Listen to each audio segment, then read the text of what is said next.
মাত্র দুদিন, এটাই শেষ সুযোগ। আধার কার্ডের বিষয়ে এটা জানেন তো? সময় ফুরিয়ে আসছে, বিনামূল্যে আধার কার্ড আপডেট, এটাই শেষ সুযোগ। বাড়ি থেকে নাম, ঠিকানা বা জন্ম তারিখ পরিবর্তন করা যাবে। হাতে রয়েছে আর মাত্র দুদিন। শুরুতে 14 জুন বিনামূল্যে আধার কার্ড আপডেটের শেষ দিন বলে ঘোষণা করেছিল ইউআইডিএআই। তারপর সময়সীমা বাড়িয়ে 14 সেপ্টেম্বর করা হয়। এই তারিখের পর আধার কার্ড আপডেট করাতে গেলে ফি দিতে হবে। আধার কার্ড গ্রাহকদের বায়োমেট্রিক এবং ডেমোগ্রাফিক ডেটার উপর ভিত্তি করে জারি করা 12 সংখ্যার ইউনিক আইডি নম্বর। বর্তমানে ব্যাংক সহ সমস্ত আর্থিক পরিষেবার জন্য আধার অপরিহার্য। মূলত জালিয়াতি রুখতে এই কার্ড চালু করে কেন্দ্র সরকার। এতে প্রত্যেক নাগরিককে একটি ইউনিক নম্বর এবং বায়োমেট্রিক্সের সঙ্গে যুক্ত করা হয়েছে। কেন 14 সেপ্টেম্বরের আগে আধার কার্ড করা গুরুত্বপূর্ণ?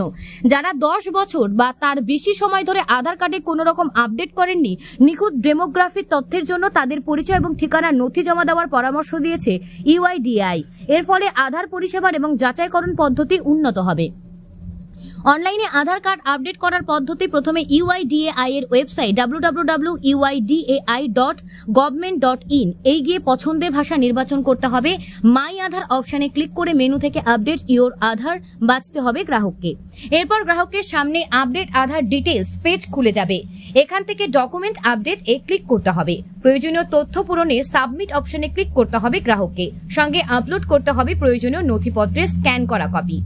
শেষ সাবমিট আপডেট রিকোয়েস্টে ক্লিক করতে হবে। এরপর এসএমএস আসবে গ্রাহকের মোবাইল নম্বরে। এতে থাকবে ইউআরএন নম্বর। এই নম্বর দিয়ে আপডেটের স্ট্যাটাস চেক করতে পারবেন গ্রাহক।